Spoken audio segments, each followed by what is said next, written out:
जय जगन्नाथ सांगमाने ओडिया व्याकरण लिंग प्रकरणर 25 टी गुरुत्वपूर्ण क्वेश्चन जोटा कि मु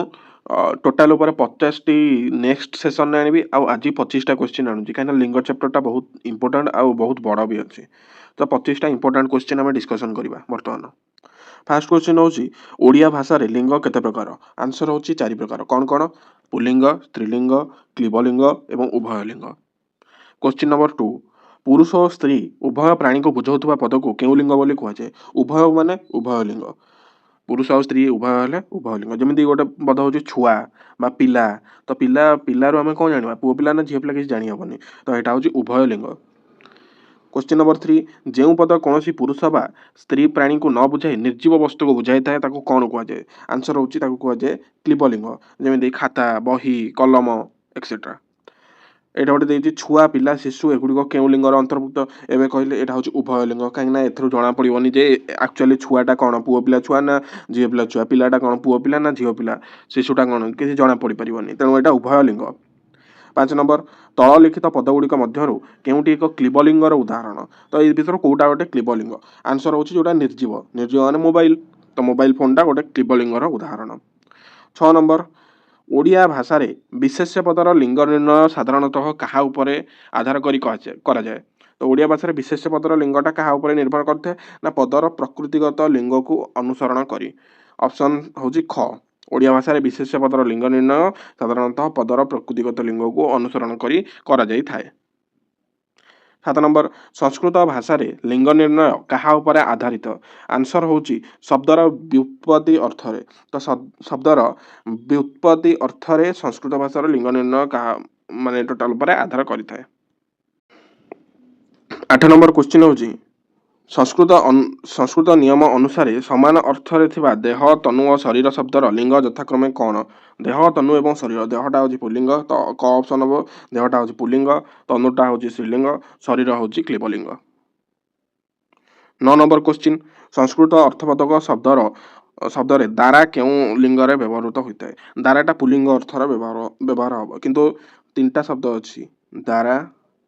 इजिकल टू पत्नी इजिकल टू कलत्र कलत्र 3टांग दाराटा आमर होची कोन दाराटा आमर हे जिवो पुल्लिंग पत्नीटा हे जिवो स्त्रीलिंग आ कलत्रटा हबो क्लीबलिंग देन 10 नंबर क्वेश्चन देवता शब्दटी संस्कृत रे स्त्रीलिंग होइतला बेले ओडिया भाषा रे केउ लिंग भाव रे व्यवहृत होइताय देवताटा संस्कृत रे स्त्रीलिंग किंतु ओडिया रे पुल्लिंग ओडिया रे देवता शब्दर स्त्रीलिंग रूप कौन अटे ओडिया रे देवता शब्दर स्त्रीलिंग रूप देवती अटे क ऑप्शन सावित्री संगीत शिखुची से मध्य भल खेलुची तो एटा सेटा कहा विषय कहुई सावित्री विषय कहुई ना नहीं जेहेतु सावित्री विषय कहुई ए वाक्यर से सर्वनामटा कौन ना जेहेतु सावित्री जड़े स्त्रीलिंग जाऊँगी तेणु सेटा भी स्त्रीलिंग जीव नेक्स्ट क्वेश्चन कला गाईटी पड़िया चरुची कला गाईटी पड़िया चरुची एठारे कला विशेषण पदटी कहार लिंग को अनुसरण करुची एठारे कला विशेषणटा विशेष्य पदरे थिबा गाई स्त्रीलिंग को तो कलाटा स्त्रीलिंग भाव में यूज होती जेहेतु एटा विशेषण विशेषण हेले मध्य एटा पदरे अनुकरण करुची गाई माने स्त्रीलिंग को तो 3टा जिनसर एक्चुअली आमर पद केते 5 प्रकार अछि पद अछि आमर केते 5 प्रकार विशेष्य विशेषण सर्वनाम अव्यय आउर थिला क्रिया तो 5 प्रकार पद अच्छी तो 5 प्रकार पदरु 3टा पदर आम लिंग निरूपण बा निर्णय करा हूँ कौन ना विशेष्य पद आ गोटे हूँ विशेषण पद आ गोटे हूँ सर्वनाम पद तो ये कलाटा विशेषण पद भाव में व्यवहृत होती तो 5टारू आम 3टार यूज कर कलाटा ये विशेषण हेल्ले तार लिंग निरूपण करहब ऊपर जो क्वेश्चनटार आम डिस्कसन करते यहाँ सावित्री एटार सेटा सर्वनाम हेल्ले आम तार लिंग निरूपण करें नेक्स्ट क्वेश्चन झील विशेष्य पद पर गोरा विशेषण पदटीर स्त्रीलिंग रूप कौन हम गोरार स्त्रीलिंग गोरी 14 नंबर क 15 नंबर झीटी सुंदरी बा सुंदर एठारे विशेषण पदटी विधेय विशेषण होइथिबारु लिंग अनुकरण करबा कोन अटे विधेय विशेषण काहा कह जाय जो विशेषण पदटा विशेष्य पद एटा जेन झीटी सुंदर बा सुंदरी जो विशेषणटा विशेष्य पद पर लागि थाए सेटा कह जाय विधेय विशेषण आउ जो विशेषण पदटा विशेष्य पद पूर्वरु लागि थाए सेटा कोन कह जाय ना सेटा को संज्ञावाचक बा व्यक्तिवाचक कह जाय हमर विधेय विशेषण आ व्यक्तिवाचक बा संज्ञावाचक विशेषण एकदम अपोजिट टू इच अदर दीटाक अपोजिट टू इच अदर हेबे आ इटा झीटी सुंदरी बा सुंदर किछि भी आमे लगै परिबा तेनु ଏହା इच्छाधीन अटे तो विधेय विशेषण आसीया माने एटा बहुत इंपोर्टेंट क्वेश्चन झीटी सुंदर बा सुंदर एठारे विशेषण पदटी विधेय विशेषण होइतबारु लिंग अनुकरण करिबा इच्छाधीन अटे बा ऑप्शनल जोटा तांको इच्छा से माने जहा भी आमे लगै परिबा 16 नंबर क्वेश्चन तललिखित विशेषण पदगुड़िक मध्यरु केउंटी पुल्लिंग स्त्रीलिंग और क्लीबलिंग पई समान भाव में व्यवहृत होता है एटा हूँ बड़ एटा आमर डायरेक्ट सारस्वत बहिर अच्छी जमी बड़ बड़ पाखे आम पुल्लिंग स्त्रीलिंग क्लीबलिंग तीनटा लगे पार पुल्लिंग कौन बड़ भाई स्त्रीलिंग बड़ भौणी आ क्लीबलिंग मनकर सॉरी क्लीबलिंग मनकर सपोज आम लिखा बड़ बगीचा बा बड़ घर आम कि भी लिखिपर तो बड़टा को आम पुल्लिंग स्त्रीलिंग क्लीबलिंग तीनटा यूज कर सेमती सान भी सब यूज कर सान भाई सान भौणी सान घर बुझे 17 नंबर क्वेश्चन अच्छी पुल्लिंग शब्द को स्त्रीलिंग में परिवर्तन करने केउं उपाय अवलंबन करा जाए ऑप्शन ए प्रत्येक विभिन्न प्रकार प्रत्यय जोग करी हाँ हो पार